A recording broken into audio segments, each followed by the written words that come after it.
Hello, this is New Buff.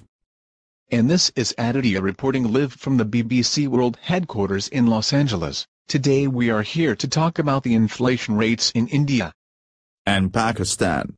Let's fly over to Pakistan to find out about the inflation rates.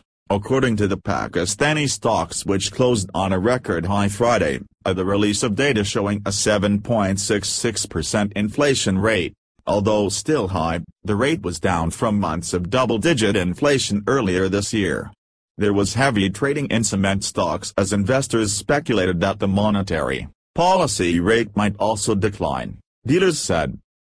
For example, Fuji Cement rose 0.49 rupees to 6.93 per share, and Nishat Mills was up 0.91 rupees to 62.13 per share. Now I am handing the microphone over to my colleague in India to discuss with us his situation.